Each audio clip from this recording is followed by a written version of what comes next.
승리하며 살기를 원하오니 주께서 은혜 베푸신 나라 민족을 치유하시며 백성 새롭게 하옵시고 하나님의 오늘 우리 한길 공동체 다시 한번 힘을 얻도록 도와주옵소서. 사랑과 은혜와 자비의 하나님 감사합니다. 높이 우리가 합심하여 주께 영광의 찬송을 올렸나이다. 주의 이름이 이 예배를 통하여 우리 공동체를 통하여 날마다 순간순간마다 영화롭게 되옵시고 거룩히 여김 받아 주옵소서. 오늘 예배하는 가운데에 은혜 받길 원합니다. 말씀으로 은혜 받길 원합니다. 성령님의 조명하시고 감화 감동 속에서 은혜 받길 원합니다. 하여 하나님의 이 말씀과 주님 앞에 하나님 역사하시는 손길 위에 우리 하나님의 각자를 올려놓습니다. 만져주세요. 강하게 터치해 주소서. 주님의 오심을 알게 하시고 주님의 감동을 알게 하시고 주님의 음성을 들으며 주께 변화받고 새로워져서 새 삶을 살아가는 저희들 되게 하여 주옵소서. 하나님의 백성으로서 올바른 목적과 표대를 하나님이여 꿈꾸게 하여 주옵시고 하나님의 비전이 우리의 비전이 되게 하시고 하나님의 은혜가 우리의 은혜가 되게 하여 주옵소서. 은혜에 합당한 삶을 살 수 있는 말씀에 순종하며 성령을 사모하고 성령의 충만한 열매를 맺으며 살아가는 저희들 되게 하여 주옵소서. 각자 저마다 문제를 가지고 왔습니다. 있는 모습이 들어왔습니다. 해결해 주소서. 오늘 말씀에 해답이 되게 하시고 성령께서 우리에게 하나님이여 깨달을 수 있는 은혜도 베풀어 주옵소서. 하나님의 이 나라와 민족을 놓고 기도합니다. 복음화되게 하시고 사신 우상을 버리게 하시고 하나님만 여호와인 줄 알고 하나님만 섬기는 백성 될 수 있도록 주께로 돌아오는 은혜가 있도록 도와주옵시고 북녘 동포들을 불쌍히 여겨주옵시고 하나님의 우크라이나 전쟁이 그쳐지도록 도와주옵시고 침략군은 물러가도록 도와주옵시고 저 하마스와 이스라엘 전쟁도 하나님이여 속히 종결되게 하옵시고 하나님 인권 문제가 더 이상 북한이나 저 하마스에게나 어느 곳에든지 주여 하나님의 용서받고 사랑받고 포용되어지고 다시는 범죄를 저지르지 아니하도록 주님 은혜 베풀어 주시기를 원합니다. 연말이 다가오고 있습니다. 한 해 유종의 미를 거두게 하시고 내년을 위한 발판으로 삼게 하시고 낭망이나 포기하지 아니하고 내년을 하나님이여 기도의 제목으로 삼고 비전을 꿈꾸며 축복의 재료로 삼을 수 있는 다지기를 잘할 수 있는 12월 마지막 하나님이여 남은 기간이 되도록 은혜 베풀어 주시기를 원하옵나이다. 하나님의 우리 성도님들 사업장을 놓고 기도합니다. 하나님 도와주세요. 하나님 문을 열어주세요. 지혜를 주세요. 사업의 능력을 주시며 여러 가지 필요한 모든 것들을 주님 채워주옵시고 겨울 장사 대박나길 원합니다. 은혜 베풀어 주소서. 주님 도와주옵시고 직장 생활의 연말 연시에 하나님이여 여러 가지 변수들이 있을 텐데 우리 사랑하는 성도들에게 은혜 베풀어 주시고 도와주옵시며 우리 자녀들을 위하여 기도합니다. 믿음의 자녀들 되길 원합니다. 경건한 후손들이 되길 원합니다. 하나님을 아는 백성들이 되길 원합니다. 여호수아 하나님 세대의 사람처럼 전쟁을 알고 하나님의 축복을 아는 세대가 되기를 주님 소망하오니 은혜 베풀어 주시기를 원하옵나이다. 하나님의 저마다 감사와 기쁨과 열망을 가지고 주님 앞에 예물을 드립니다. 이 사랑의 고백을 받아 주옵시고 심은 대로 하나님이여 하늘나라에서 천배 만배로 거둘 줄 믿사옵고 이 땅에 살아가는 동안에도 영육간에 그들 열매들로 풍성한 은혜를 베풀어 주옵소서. 감사하옵고 이제도 살아계신 예수님의 이름으로 기도하옵나이다. 아멘. 주여 감사합니다. 할렐루야. 아멘.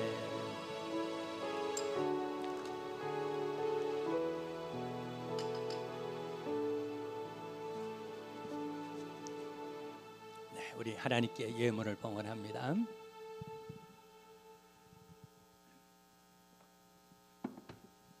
네, 우리 11조 우리 아멘 세례 이연영 집사님을 비롯해서 각양 예물을 우리 하나님께 드렸습니다. 이제 우리 하나님의 말씀을 보시겠습니다. 사사기 오늘은 제 18장입니다. 그 가운데 우리 21절에서 31절까지 말씀을 교독합니다. 21절 말씀을 제가 먼저 교독합니다. 그들이 돌이켜서 어린아이들과 가축과 값진 물건들을 앞세우고 길을 떠나더니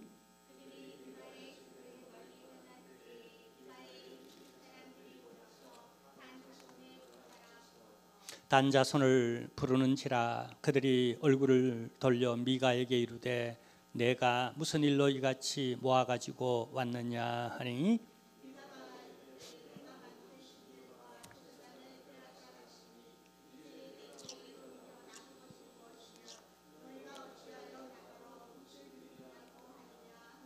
단 자손이 그에게 이르되 내 목소리를 우리에게 들리게 하지 말라. 노한 자들이 너희를 쳐서 내 생명과 내 가족의 생명을 잃게 할까 하노라 하고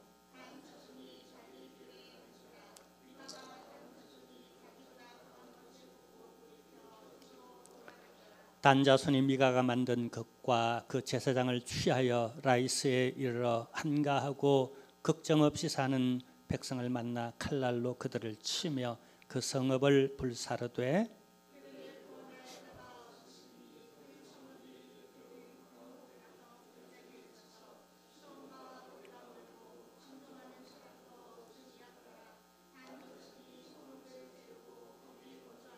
이스라엘에게 태어난 그들의 조상 단의 이름을 따라 그 성읍을 단이라 하니라.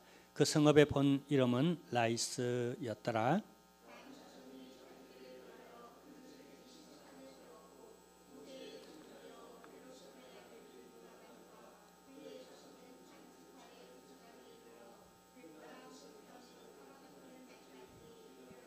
하나님의 집이 실로에 있을 동안에 미가가 만든 바 새긴 신상이 단 자손에게 있었더라. 아멘. 환영합니다. 여러분 잘 오셨습니다.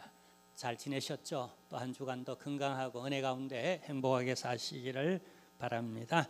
우리 오늘 예결산 모임이 지난주 광고한 대로 재정부실에 있습니다. 오후 예배 후에 모여주시길 바라고요. 또 우리 오늘 점심 식사 후 1시, 오후 1시에 중직자 모임이 본당에서 있습니다. 잠깐 모여주시기를 부탁드리고요. 우리 사진 전시회를 위한 공모를 또 하고 있습니다. 그 다음에 우리 2024년도 내년도 교회 달력이 나왔습니다. 이제 오늘부터 이렇게 배부합니다. 우리 셀을 통하여 셀 리더들은 다 이제 카페에 셀별로 이렇게 묶어놨습니다. 받으셔서 또 혹 이제 이렇게 그렇게 많지 않습니다. 한 가정씩 다 돌아가도록 했고요. 약간의 여유가 있는 것은 사업장에 또 하나 이렇게 걸어둘 수 있도록 그렇게 여러분 또 사업하시는 분들은 하나 더 또 가져가 주시기를 바라고요. 나머지 광고는 주보를 참조해 주시기를 바랍니다. 이제 서로 좀 인사를 나눌까요? 은혜 많이 받으세요라고 서로 축복의 멘트로 서로 인사하는 은혜 많이 받으십시오. 네, 할렐루야. 자, 우선 여러분 그림 하나를 먼저 보여드리겠습니다. 누가 그렸을까요? 그리고 이 그림은 무엇을 의미할까요?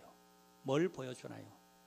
예, 20세기를 시작하는 시기에 자유주의 사상이 유럽과 남미 그리고 북미, 미국을 비롯한 여러 세계적으로 확산하게 되어져서 신학적으로 혼란을 겪고 있었습니다. 이때 성경적인 신앙과 신학으로 돌아가자라고 하는 마치 광야에서 외치는 선지자와 같은 소리를 내면서 우리 성경적 신앙을 또 신학을 지키고자 몸부림쳤던 분이 한 분 계십니다. 이분의 이름이 에이든 토저라고 하는 신학자이자 목사님이십니다. 그분의 저서 가운데 이런 저서가 있어요. 다음 장면, 나는 진짜인가 가짜인가. 저렇게 우리나라 말로도 번역되어 서적으로 나와 있습니다. 그런 이 서적에서 우리에게 중요한 메시지 3개를 던져주고 있어요. 그 주제는 이겁니다. 그리스도의 십자가에 자신을 못 박은 성도에게 나타나는 3가지 특징이 있다는 거예요. 뭘까요? 여러분, 가짜인가 진짜인가? 누가 말하기 전에 오늘 성령님 안에서 우리 자신을 돌아보길 원합니다. 첫째, 예수 그리스도의 십자가에 자신을 못 박은 사람은 오직 한 길만 간다. 분명한 표대인 예수 그리스도, 그분 하나만 붙잡고 그분을 향하여 나아간다는 의미입니다. 두 번째는 그들은 결코 뒤돌아보지 않는다. 롯의 아내처럼 자꾸 턴백, 그때가 좋았는데, 혹은 그 남자가 좋았는데 자꾸 뒤돌아보는, 세상을 뒤돌아보는 그런 삶을 살지 않는다는 거예요. 딱 그냥 앞을 향하여 그냥 나간다는 거예요. 정해졌어요? 지조가 있어요? 변질되지 않아요? 자, 세 번째는 더 이상 자신의 계획이 없다. 이게 오늘 여러분 사사기를 통하여 우리가 얻을 수 있는 지혜, 또 오늘 본문에 일어나는 사건 속에 이 세 번째 항. 여러분, 우리는 분명히 자신의 생각이 있고 계획이 있는데, 문제는 자신의 소견에 옳은 대로 행하다가 결국 어둠이 짙어져 가는 영성, 그리고 집안, 그리고 한 사회를 우리는 오늘 사건 속에서 목격하게 되어진다는 거예요. 그래서 이 모든 자유주의, 이런 신학, 이런 신앙들, 근본적으로는 여러분 에이든 토저가 하는 말은 자신을 십자가에 못 박아야 한다. 그게 진짜냐 가짜냐를 구분하는 경계선이라고 지적하고 있어요. 자, 여러분, 오늘 본문은 이렇게 시작합니다. 자, 1절, 그때에 이스라엘에 왕이 없었고 단지파는 그때에 거주할 기업의 땅을 구하는 중이었으니 이는 그들이 이스라엘 지파 중에서 그때까지 기업을 분배받지 못하였습니다. 자, 여기 두 가지 오늘 이 사건이 일어나는 전제 구절에서 하나는 왕이 없었대요. 이게 문제. 모든 이 사사기 일어나는 사건들 어떤 배경의 그 중심에는 왕이 없었다는 거예요. 아니, 왕이 없었는 게 아니라 자신이 왕이 됐다는 거예요. 하나님을 왕의 자리에 올려놓는 걸 싫어했다는 거예요. 그래서 예수님이 이 땅에 오셨지만은 마구간에서 그렇게 태어날 수밖에 없었던, 그리고 십자가를 질 수밖에 없었던 본질적 이유, 자기라고 하는 우상, 자기 개똥 철학, 자기 신념, 자기 환경, 자기 사정, 자기 마음 가는 대로, 이게 자유주의 물결의 근본이 아니겠습니까? 자, 근데 두 번째 문제가 이게 아직까지 땅을 분배받지 못했다라고 하는 겁니다. 그래서 어떻게 했다는 거죠? 여러분, 떠돌아다녔다는 겁니다. 자, 여러분, 왜 이렇게 방황하고 떠돌아다니는가? 우리가 미완성적 인간 존재이기 때문에, 또 우리 환경에 우리가 잘 노출되어 있기 때문에 우리가 시험 들 수도 있습니다. 또 그래서 방황할 수도 있어요. 근데 이게 문제가 뭐죠? 자, 시초를 보세요. 저 베들레헴 출신의 한 레위 제사장이 베들레헴에서 정착해야 되는데, 당시 어떻게 해요? 신앙인들의 상황이 거류하지 못하도록 내치는 이런 분위기, 그래서 거주할 수가 없었어요. 근데 떠돌아다니다 보니까 끼리끼리 만나잖아요. 떠돌아다니다 보면은 누구를 만나죠? 미가의 어머니를 만나고, 그리고 미가의 제사장이 됩니다. 근데 이 단 지파가 이때까지 여러분 땅을 분배받지 못하고 이렇게 떠돌아다니다가 바로 그 문제에 여기 집, 바로 미가의 집을 만나게 된다는 거예요. 그래서 우리가 좀 방황도 하고 시험도 들 수 있지만은 그게 오래 가면은 이렇게 유혹에 노출되어져서 사단에게 빌미를 줄 수 있다는 겁니다. 근데 이 단 지파가 왜 아직까지 땅을 분배받지 못했을까요? 더 정확하게 말하면은요, 하나님은 줬어요. 제비뽑기해서 여호수아 시대 이미 내 땅을 기업으로 분배받았어요. 과거적 얘기예요. 근데 현실에 있어서는 분배받지 못했어요. 왜 그럴까요? 예, 그 설명을 사사기. 그래서 사사기 1장, 사사기 여러분 지금 이제 사사기 이제 종말의 시대로 가고 있는데 1장 서두에 뭘 얘기하는가? 분배받지 못했다는 걸 얘기하고 있어요. 참 아이러니하죠.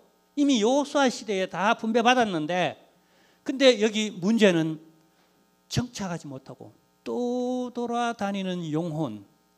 한 영혼이 그런 게 아니라 한 집안이 그랬고 이제는 한 지파가 그러합니다. 이게 유혹의 빌미가 되어져서 오늘 사건이 일어나는데 1장 여러분 34절에 보면 분배받았다는 사실을 얘기하면서 그러나 이들이 왜 지금까지 또 돌아다니는가 그 이유를 밝히는데 함께 보겠습니다. 아모리 족속이 단 자손을 산지로 몰아넣고 골짜기에 내려오기를 용납하지 아니하였으며 환경입니다. 아모리 족속이라고 하는 것은 우리의 환경을 시사합니다.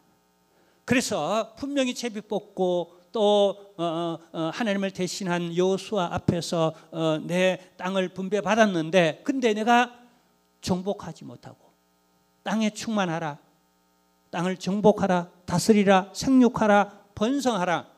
이게 단순한 축복인 것 같지만 이 문장이 명령으로 되어져 있다는 것이에요. 이것은 우리가 사명적으로 그래 해야 할 것을 우리는 은혜 받아야 됩니다.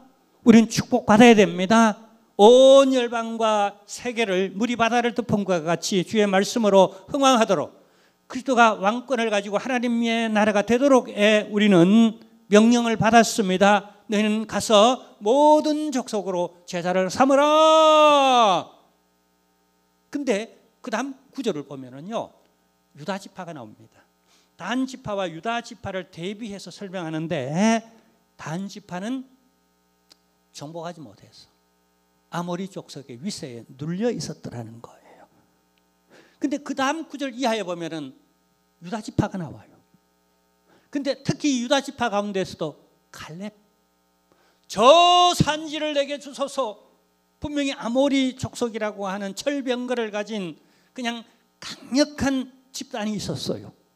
근데 믿음으로 돌파하고 나가 정복하고 다스리고 생육하고 번성하는 겁니다. 어쩌면 지금은 때가 아니야. 어쩌면 환경이 내 사정이 이래. 그게 빌미가 되어져서 이들은 보이지 않는 하나님을 믿음으로 우리를 도와주시고 내게 주셨으니 내 땅이다라고 우리가 정복하자라고 목숨을 걸고 충성하며 나서서 순종하며 그냥 했으면은 아직까지 몇 대째입니까? 여호수아 이후 지금 몇 대째예요? 3대째까지. 내가 정복하지 못하면 내 자손이나 3대에 이르기까지 정복하지 못할 수가 있어요. 내 대에 목숨 걸고 복음으로 말씀으로 성령으로 나가 정복하고 다스리고 생육하고 번성해야 합니다. 이건 명령이에요.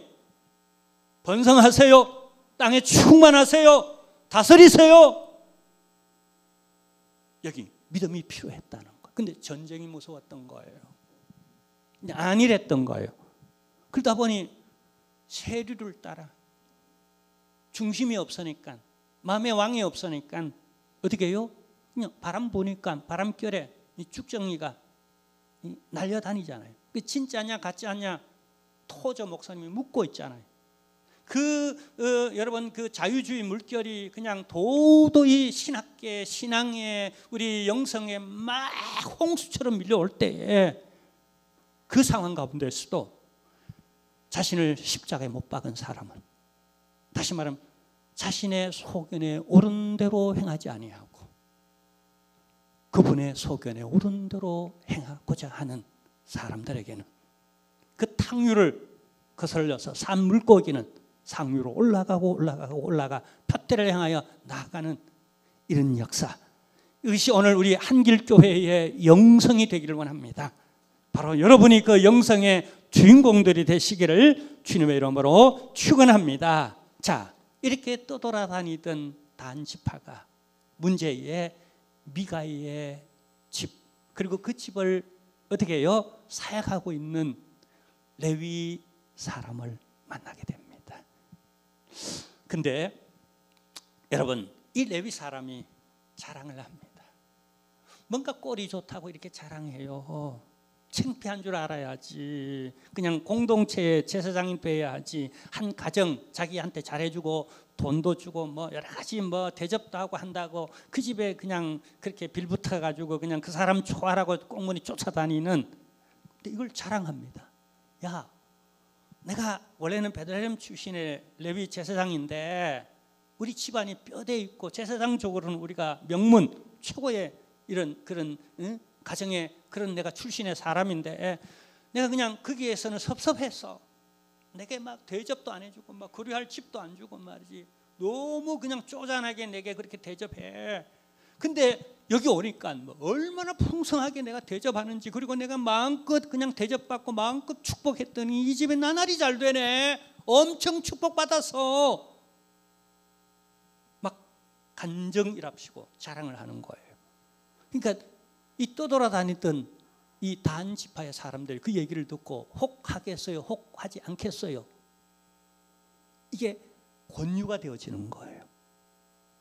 그래서 정말 그런가 몇 가지 나름 자신의 속에는 옳은 대로 이 사람을 테스트해 봅니다. 그러고 나서 결론을 내립니다. 어떻게 해요? 한번 보세요. 놀라운 결론을 내립니다. 여러분, 세상이 어떻게 되어져 가는지, 그리고 말세에 나타나는 현상 중에 하나가 무엇인지 우리 19절을 통하여 우리가 분별력을 얻기를 원합니다. 그들이 그에게 이르되 잠잠하라, 내 손을 입에 대라. 다른 소리 이제는 하지 말라는 거죠. 자, 우리와 함께 가서 우리의 아버지와 제사장이 되라. 내가 한 사람 집에 제사장이 되는 것과 이스라엘의 한 지파 한 족속의 제사장이 되는 것 중에 어느 것이 낫겠느냐 하니라. 자, 여러분에게 이 질문을 한다면 여러분은 어떻게 대답하겠습니까? 보세요. 세상은 지금 이런 숫자 놀이를 하지 않습니까? 생각해 보세요. 내가 10명 회사인 그 회사에 취직되기를 원합니까? 아니면 대기업 10,000명 이상의 직원을 가지고 있는 그 기업에 취직하기를 원합니까? 아니면 여러분은 사장으로 여러분이 기업을 운영한다면 여러분의 기업이 10명 정도 그냥 이렇게 실적을 올리는 그런 수입을 얻는 그런 회사 되기를 원합니까? 아니면 10,000명의 그런 직원을 거느리는 대기업 회장이 되기를 원합니까? 제가 더 구체적으로 한번 현대적으로 풀이해 볼까요? 여러분, 20평대의 아파트에 살기를 원합니까? 아니면 30평 내지 60평대의 아파트에 살기를 원합니까? 여러분의 사업의 실적이 월 1,000만 원? 순수익 최소한 300 이상? 아니면은 최소한 순수익이 1억 이상의 이런 수입을 얻는 이런 세상은 여러분 이 숫자 노름에 빠져 있지 않습니까? 그래서 영혼이 보이지 않고 생명이 보이지 않고 인격이 보이지 않는 그런 세상 노름, 우리 이 노름의 함정에 빠지면 어떻게 될까요? 이게 여러분 사사기 종말의 시대에 나타나는 현상 중에 하나라는 게 우리를 경각심을 갖게 만들어요. 자, 여러분 보세요. 그러자 이 레위 출신의 제사장 어떻게 할까요? 어떻게 했으면 좋겠습니까? 10명 데리고 평생 목회하는 게 낫겠습니까? 아니면 10,000명 이상, 한 지파는 10,000명 이상 됩니다. 수만 명 되는 그 성도들을 거느리고 목회했으면 좋겠습니까? 실제 교회 밖에 나가면은 제가 보통 평신도들은 그런 질문을 제게 잘 안 합니다. 근데 낯설게 만나는 목사님이나 혹은 장로님들을 만나면은 제가 참 대답하기 거북한 질문을 받을 때가 있어요. 그게 뭐냐면 목사님 교회 성도들은 몇 명 됩니까? 라고. 예전에는 그냥 제가 단순하게 그냥 아이고 아직 개척교회를 하고 있습니다 이러고 말았어요. 근데 더 구체적으로 따지면서 그걸 알고 싶어서 그냥 콕 찔러 이렇게 질문할 때는 참 당황스럽습니다. 이 숫자 노름을 제가 왜 해야 됩니까? 혹 제가 그냥 좀 모인다고 얘기를 했다가는 혹은 성실하게 눈물 흘려가며 무릎으로 개척교회를 맡아 열심히 목회하는 사람들에게 상처를 주거나 저 정글 속에서 그냥 한 생명을 붙잡고 혹은 저 무슬림 지역에서 한 영혼 붙잡고 평생을 목회하는 그런 선교사님들에게 혹 누를 끼칠까 싶었어요. 이제는 슬슬 그냥 그런 분들 보면 무서워 피합니다. 세상은 이렇게 숫자 노름에 빠져 있는데 근데 마지막 보루인 종교인들 레위 제사장에 이르기까지 기업적 마인드. 우리 다 기업하고 직장생활 하잖아요. 그러나 조금은 조심해야 할 건 교회는 기업이 아니에요. 세상이 아니에요. 영적 원리, 말씀의 원리, 하나님의 나라의 원리가, 믿음의 원리가 여기 통해야 됩니다. 세상 그 어느 곳에서도 믿음의 원리가 통하지 않을지라도 교회 안에서만은 적어도 하나님 나라의 모델인 교회 안에서만은 믿음의 원리가, 말씀의 원리가 그게 하나님이 통치하시는 나라가 아니겠습니까? 하나님은 주권이 미쳐야죠. 말씀이 미쳐야죠. 우리는 그분의 백성이 되어야죠. 우리는 우리 소견에 오른 대로 하는 내가 왕이로서이다라고 하는 이 교만에 이 자기 우상 틀에서 우리는 벗어나야 할 줄로 압니다. 자, 근데 이 안타깝게도 제사장의 마인드, 세계관을 보세요. 그분의 표정, 얼굴에 드러나잖아요. 20절입니다. 20절에 보면 사사기 저자는 이 레위 제사장을 통하여서 당시 시대상을 조명해 주고 있어요. 자, 그 시대상을 읽어보겠습니다. 그 제사장이 마음에 기뻐하여 에봇과 드라빔과 새긴 우상을 받아가지고 그 백성 가운데로 들어가니라. 참고로 여러분, 당시 미가 집안에서 은으로 수많은 은을 동원해서 만들었던 하나님의 보이지 않는 형상을 보이는 형상으로 만들었던 결국 그건 우상이 되고 말았던 조각상입니다. 저 그림이.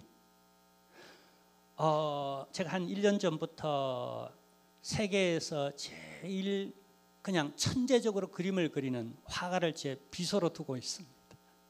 미드전이라고 하는 인공지능 AI, 세계에서 가장 이름난 그 AI 그림을 그리는데 특화되었지. 요즘 웬만한 예술가, 사진작가 훨씬 뺨치는, 제가 월 얼마씩 그냥 내면서 여러분 그 그림을 그려달라. 지금 뭐든 고고학적으로 저 그림이 없어요. 저런 동상도 없어요. 그래서 제가 너무 궁금해서 그 미드전이라고 하는 그 그림에 특화되어진 AI에게 한번 그려봐 달라고 했더니 여러분에게 보여주고 싶어서 저렇게 그려줬어요. 참 맞다 싶어요. 이 혹하겠어요. 저 예술적 가치나 저기 뭔가 신비한 무슨 능력이 나타날 것처럼 그렇게 보여요. 저도 아마 그 시대 사람 같으면 이게 하나님이다라고 저렇게 보이니까 속이 다 시원하고 너무 좋을 것 같은 느낌이 들어요. 근데 보세요. 그 제사장, 우리는 저 보이는 형상보다도 그 심리적, 이 제사장의 마인드, 세계관을 한번 보세요. 기뻐했대요. 어째 이게 기뻐할 일이에요? 물론 세상적으로는 이게 대박입니다. 내가 10명 정도 목회하는 개척교회에서 나를 그냥 초청해가 내가 좀 몇 마디 자랑을 했더니 이 가정이 그냥 나를 통해 가지고 내가 축복받았다라고 좀 자랑했더니 이 그냥 지금 영적 지도자 없이 방황하던 이 단지파의 사람들이 이분이면 되겠다, 우리에게 딱 맞다, 하나님 여호와 이래다, 딱 준비됐네. 그리고는 도전합니다. 당신이 한 가정의 제사장 노릇하기보다도 이렇게 수만 명의 아버지가 되어 제사장 노릇하는 게 좋지 않겠는가? 여러분, 세상적 세계관, 기업적 마인드로 볼 때는 이게 대박입니다. 그러니까 기뻐하지 않을 수가 없어요.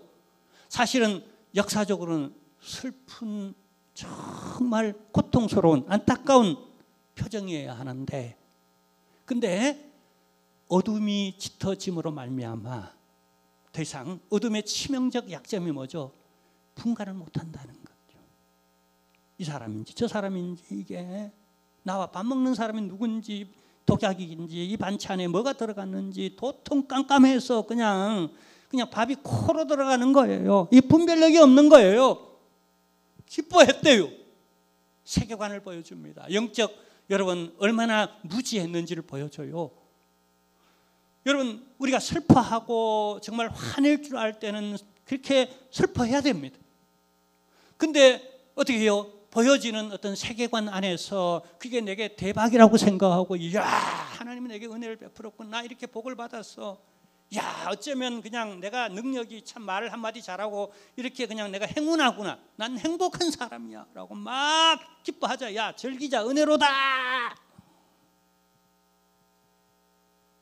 이게 마지막 시대의 시대상이라는 게 오늘의 시대에 여러분 그림자를 비춰주잖아요. 자, 왜 기뻐하면 안 됩니까? 분명한 이유가 있습니다. 사사기 저자가 이 기록을 기록할 때에 기뻐했겠습니까? 이 기뻐하는 모습을 보고 안타까운, 정말 우는 심정으로 이 역사를 기록했지 않겠습니까? 그건 하나님의 마음을 보여주잖아요. 이 장면에서 결코 하나님이 웃지 않았을 겁니다. 하나님의 마음은 찢어질 정도로 너무너무 아팠을 겁니다. 자, 그리고요, 특히 이 제사장이 누군가 중요합니다. 30절에 보면은요, 놀랍게도 이 제사장은요, 모세의 정손자라는 겁니다. 그 이름도 나와요. 그 이름이 뭐라고요? 요나단이에요. 자, 우린 여기서 하나 봅니다. 하나. 자신의 소견에 옳은 대로 많은 자유가 주어지는 그냥 시대에 사람들이, 우리가 복음 하잖아요. 복음의 그 최대의 은혜가 자유 아닙니까? 율법에서 자유시켜줬죠. 그러니까 자유하게 되어질 때에 우리가 진짜 복음을 모르고 예수 그리스도의 십자가와 부활과 우리가 진짜 은혜를 모르면은 자유를 오용할 가능성이 훨더 많습니다. 이들은 율법 시대임에도 불구하고 자신의 소견의 오름에 너무 똑똑해가지고 또 자신의 그 형편 사정에 너무 눌려가지고, 근데 결국 어둠이 전체적으로 보면 짙어져서, 이 어둠이 어디까지 깔려 있는가? 여러분, 이 시대는 율법의 시대고, 다시 말하면 율법은 모세로부터 그랬잖아요. 근데 모세의 집안에 1대, 2대, 3대, 4대째 내려가 보니까 이미 율법이 다 망가졌어요. 다 망가졌다니까요. 그러니까 우리가 여기서 역으로 하나 교훈받는 것은, 한번 따라할까요? 율법으로는 누구도 구원받지 못한다라는 걸 역사에서 증명해 주고 있어요. 여기 요나단이 누굽니까? 제사장 아닙니까? 레위 지파 아닙니까? 베들레헴 출신 아닙니까? 그리고 모세의 전통 가문과 뼈대를 이어오는 정통 중에 송골 중에 송골이지 않습니까? 이 사람에게마저 지금 기뻐하지 말아야 할, 이건 분노하며 회개하며 통곡하며 가슴을 찢어야 할, 울며 제위한 자, 이건 그냥 가슴을 찢어야 하지만은 도리어 이걸 받아들이고 기뻐하고 있습니다. 영적 세계관이 어느 정도로 어둠이 짙어져 있는지, 뭐까지도 분별하지 못하고 있는지를 알게 만들죠. 자, 근데 이런 사회에 드러나는 사회상, 이 사회에서는 여기 25절을 한번 보겠습니다. 잠깐 시대적 그 사회를 한번 잠깐 읽어낼 수 있는 구절이에요. 단 자손이 그에게 이르되 내 목소리를 우리에게 들리게 하지 말라. 노한 자들이 너희를 쳐서 내 생명과 내 가족의 생명을 잃게 할까 하노라 하고, 그러니까 위가가 제사장도 뺏기고 그 다음에요 신상도 다 뺏기고 틀리니까 너무 분한 거예요. 그래서 이웃들을 좀 모집해서 뒤쫓아가서 내놓아라라고 말하지만은 돌아온 대답이 뭐죠? 야, 너 조금만 목소리 더 높여. 그랬다가는 우리 분노한 우리 지파의 사람들이 너와 너 가족들의 생명까지 다 없애버릴 거야? 뭐죠? 이 동물의 세계, 약육강식의 세계, 힘의 능력의 논리가 최상위에 있는, 더 이상 율법이 없는 겁니다. 율법은 도둑질하지 말라 그랬거든요. 남의 것을 탐내지 말라 그랬거든요. 윤리도 없고 율법도 없는 사회 윤리가 어느 정도까지 땅바닥에 떨어지는가. 꽁 잡는 게 매라고.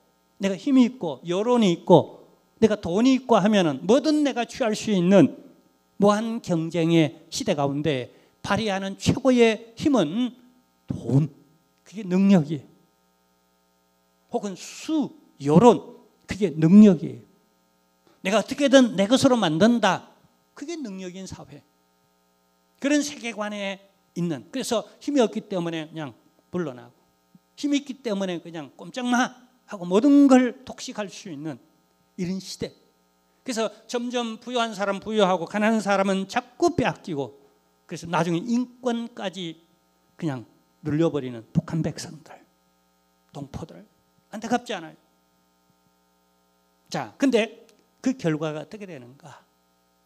오늘 모든 사건의 마지막 종결을 짓는 메시지가 있습니다. 30절, 31절이 그것을 우리에게 보여주고 있어요. 함께 보겠습니다. 단 자손이 자기들을 위하여 그 새긴 신상을 세웠고 모세의 손자요 게르솜의 아들인 요나단과 그의 자손은 단 지파의 제사장이 되어 그 땅 백성이 사로잡히는 날까지 이르렀더라. 자, 여기 사로잡히는 날까지 그렇게 이르렀대요. 이 사로잡힌다고 하는 의미가 있습니다. 망하는 날까지. 어떻게 망했는가? 여기 북쪽 이스라엘 나중에 분단되어지고요. 결국 우상숭배 때문에 그 뿌리는 그렇게 분단되어집니다.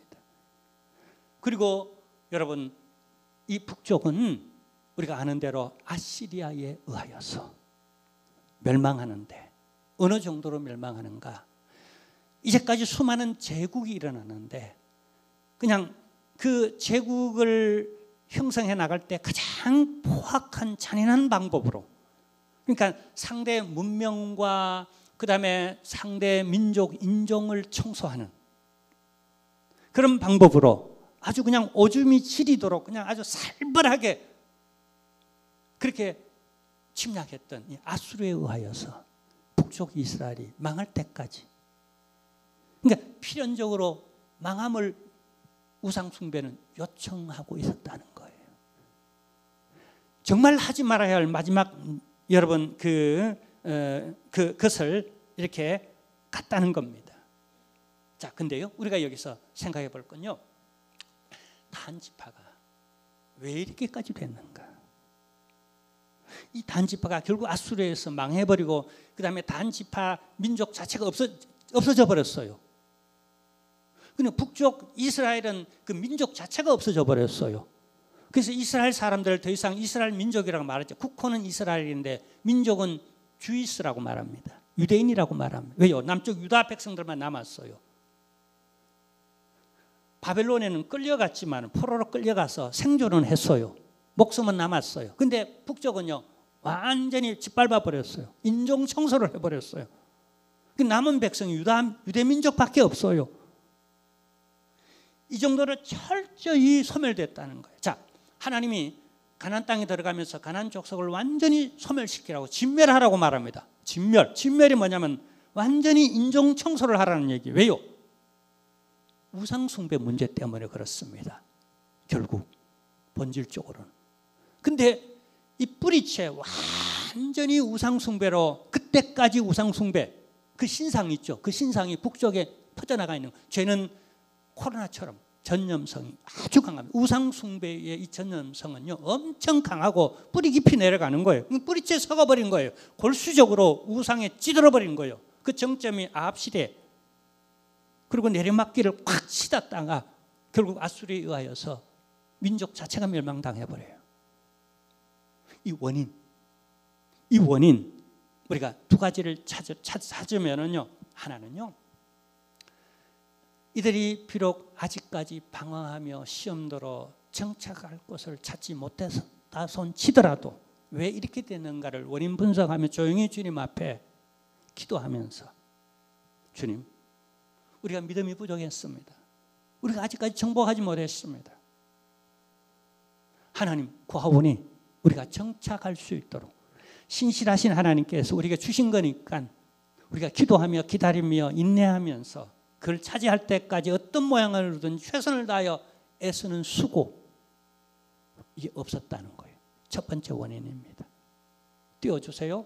두 번째 원인은 이렇습니다. 두 번째 원인은 이때까지도 이들은 자신의 소견에 옳은 대로 현실에 급급하여서 문제를 그런 식으로 해결해 나갔다는 거예요. 자신의 삶 속에, 가정 속에, 자신의 지파 속에 분명히 급급한 현실이 있고 목마른 부분이 있습니다. 그렇지만 그 채워지는 방법이, 그 필요, 그 니드를 말씀을 통하여, 성령을 통하여 하나님의 방법을, 하나님의 때에 하나님의 소견에 옳은 대로 채우려 하지 아니하고 사정 따라 형편 따라 자기 소견에 옳은 대로 문제를 해결해 나가는 게 결국 민족이 망하는 그런 결론에 도달하고 말았다는 겁니다. 자, 우리가 보세요. 우리가 이 전체 모습을 보면서 하나, 가장 여러분 죄 중에도 심각한 죄, 모든 죄의 뿌리가 되고 근원이 되는 죄가 있다는 거예요. 그게 뭔가 하면 우상 숭배라는 겁니다. 자, 왜 그런가? 여러분 보세요. 본래 이스라엘 백성들은 애굽에서 종살이하던 백성이었습니다. 그런데 하나님이 그 백성을 선택해서, 왜 하필이면 그 백성을 선택했을까요? 제 생각엔 이렇습니다. 가장 작았기 때문에, 가장 불쌍했기 때문에, 가장 아마 여러분 죄가 많고 부족하고 그런 사람들에게 도와주고 구원해주고 축복해주면은 너무너무 고마워서 그 부족했던 만큼, 그 죄 많았던 만큼 용서해주고 구원받고 거기다가 하나님의 백성 삼아주고 엄청난 축복을 부어준 만큼 오래 기억하겠죠. 그 당시에 이스라엘이 꼭 그런 백성이었다는 거예요. 근데 그 백성을 하나님, 너의 하나님이라고 말해주고 구출해주고, 그리고 40년 동안 뭡니까? 은혜를 베푸잖아요. 가나안 땅에 들어가게 하잖아요. 근데 하나님이, 여러분 창세기, 출애굽기, 레위기는 시내산에서 다 이루어집니다. 그 시내산에서 하나님이 결정적으로 여기까지 인도하신 목적이 있었습니다. 그게 뭐죠? 율법을 주기 위해서. 하나님을 어떻게 섬기고 하나님과의 관계는 어떻게 교제하고 너희끼리는 어떤 관계 속에서 내가 어떻게 하나님의 나라를 이루며 가나안 땅에 들어가 축복을 누리며 살아가야 할지에 대한 메시지. 율법은 원래 좋은 겁니다. 엄청 좋은 겁니다. 당시에 가장 적절하고 가장 필요했고 가장 축복이 그 백성들의 현실에 맞게 율법을 주신 거예요. 그런데 그 율법 전체를 요약하면요, 뭐죠? 십계명. 그래서 하나님은 이 부분만큼은 직접 하나님의 어떻게 불꽃 같은 눈으로, 능력으로, 성령을 통해서 그냥 확 바위에 새겨버립니다. 돌비에 새겨버립니다. 왜요? 1.1획도. 이건 최소한 이 정도는 무조건 지켜야 하는 거야. 이거 안 지키면 안 돼라고 하는 이 하나님의 의지를 거기에 탁 박아 넣은 거예요. 누구도 변개하지 않도록, 영원토록이라고 하는 의미가 거기에 담겨져 있는 거예요. 그 핵심이 뭐죠? 1, 2계명이죠.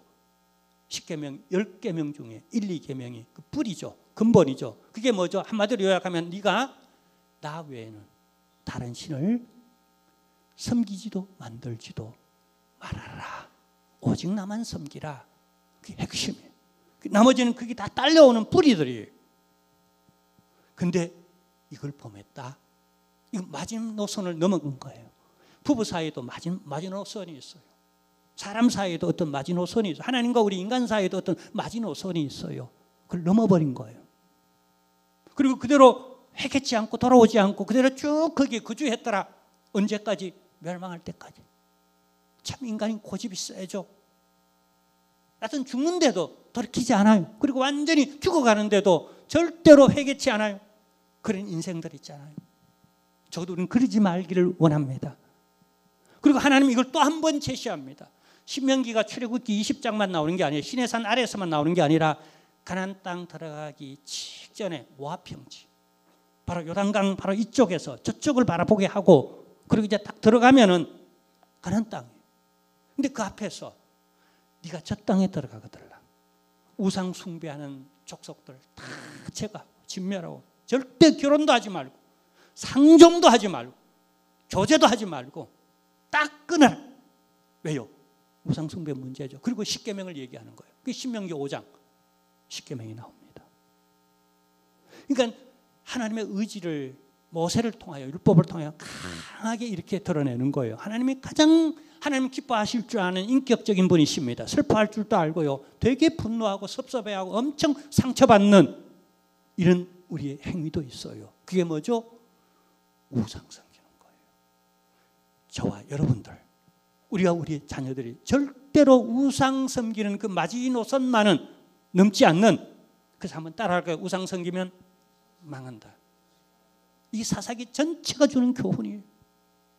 근데 우상을 섬기자고 섬긴 게 아니라 자기 소견에 옳은 대로 나름 똑똑하게 이기적으로 참 분별하여 이렇게 그냥 숫자 노름하며 그렇게 살아가는데, 결국은 우상 숭배의 늪에 빠져서 한 개인도 확산되죠. 한 가정도, 그리고 한 지파, 그리고 이 지파는 이스라엘 전체 공동체에 전염되고 확산되어서 결국 망하는 나락으로 치달고 있는 이런 결정을 우리가 보게 되는데요. 자, 근데요, 여러분, 우리가 출애굽기 3장 5절에 보면은요, 3절에서 5절에 보면은 이런 말씀이 나옵니다. 우리 한번 볼 필요가. 너는 나 외에는 다른 신들을 내게 두지 말라. 너를 위하여 새긴 우상을 만들지 말고, 또 위로 하늘에 있는 것이나 아래로 땅에 있는 것이나 땅 아래 물 속에 있는 것에 어떤 형상도 만들지 말며. 사람은 자꾸 어떤 이미지, 어떤 형상을 자꾸 만들고 싶어 해요. 자, 근데 5절, 제가 이 얘기를 하고 싶은, 그것들에게 절하지 말며 그것들을 섬기지 말라. 나 내 하나님 여호와는 질투하는 하나님인즉 나를 미워하는 자의 죄를 갚되, 어떻게 해요? 아버지로부터 아들에게 3, 4대까지 이르게 하거니와. 6절에 가면은요, 만약에 네가 우상을 섬기지 아니하고 내 법도대로 말씀대로 살아가면 1000대까지 은혜를 베푸느니라. 근데 보세요, 3, 4대에 이르기까지 우상을 섬기면 하나님은 반드시 그것에 대해서 값을 묻는다는 거예요. 하지 말아야 할 겁니다. 아멘. 이 말씀을 명심해요. 우리 축복의 말씀, 은혜의 말씀, 격려와 위로의 말씀도 우리가 명심해야 되지만은, 이렇게 우리가 범죄하면 이런 벌도 받는다는 것도 명심하고 또 명심해야 돼요. 그게 십계명이 우리에게 주는 교훈이에요. 돌비를 새겼다니까요. 이건 변개할 수 없어요. 자, 여러분, 이제 우리에게 주는 중요한 교훈이 있습니다. 오늘 메시지, 이 사건들을 정리하면, 첫째, 먼저 하나님과의 관계성, 그것을 우리에게 교훈하고 있어요. 하나님과의 관계가 너무 중요하다는 거예요. 하나님을 떠나 하나님과 관계없이 행하는 내 의견, 말, 태도, 결정들, 자신의 소견대로 옳은 대로 하는 것이 어떤 결과를 가져오는지 우리는 첫 번째로 교훈받습니다. 두 번째 교훈은요, 우상 숭배에 대한 위험성, 정말 경각심을 가져야 되겠다. 우상을 처음부터 섬기자고 섬긴 게 아니라 어떤 한 사람이 그게 좋겠다 싶어 했고, 한 가정이 그렇게 되어버렸고, 그 다음에 한 지파가 그렇게 되어버렸고, 그 다음에 모두 다가 그렇게 되어버렸다는, 이건 마치 암덩어리 같아서, 이건 죽는 악성 암덩어리예요, 우상숭배는. 그래서 조만할 때 작은 것보다 아예 못 들어오도록 그냥 우리가 방어해야 되고, 안 걸리는 게 최상인 줄 압니다. 만약에 좀 걸렸다면 그걸 그냥 빨리 외과적 수술로 든지간에, 아시죠? 그죠? 그냥 확 잘라, 아주 단호하게. 그냥 외과 의사들은 굉장히 단호하죠. 굉장히 결정력 있고 아주 냉철하죠. 그런 성격을 가져야 내과 의사 할 수 있습니다. 간호사도 그렇습니다. 내과에 하는, 외과에 하는 분들은 아주 단호합니다. 확 잘라내야 돼요. 자, 그리고 세 번째는, 이 모든 일들은 결국 메시아 대망 사상으로 구속사적으로 진행하고 있다는 거예요. 인간 제사장은 아무리 모세의 정손자로도 헛방이라는 것. 아무리 율법으로도 우리는 절대로 구원받을 수 없다는 것. 그래서 누구를 대망하죠? 예수 그리스도. 그분은 진짜 왕이다. 왕이 있어야 되겠다. 예수 그리스도는 우리의 왕이다. 그리고 그분의 소견에 옳은 대로, 그분의 말씀대로 내가 살아야 되겠다. 그게 우리가 멸망하지 않고 천대까지 나와 내 후손들이 은혜받고 축복받고 하나님의 나라를 경험하며 날마다 살아가는 역사이다. 이 교훈을 우리에게 주고 있습니다. 이제 제가 마지막 그림을 다시 한번 보여드리겠습니다. 누가 그렸느냐고요? 이 그림을 무슨 의미가 있느냐고요? 예, 미드전이라고 하는 AI. 제가 18장을 이 사사기 18장을 내가 여기 그 인공지능에 제가 주입해 넣었습니다. 그리고 이 시대와 이 18장을 그림 한 장으로 좀 보여달라고 했습니다. 이 그림을 그려내서 이 그림을 자세히 보세요. 여기 사람같이 생긴, 다시 말하면 하나님 형상을 닮은 형상이 하나도 없어요.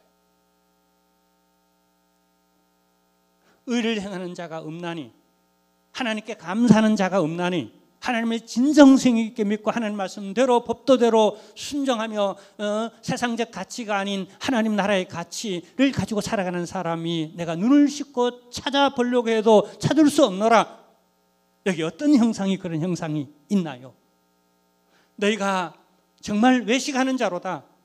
너희가 정말 하나님을 위하여 특별히 열심히 있는 자들이 모였다 하지만은 너희 모이면 사탄의 회라. 저들의 회는 모임은 사탄의 회당이라. 우리 주님이 그렇게 말씀하시잖아요. 전 저 그림을 보고 잠을 못 이뤘습니다. 깜짝 놀랐습니다.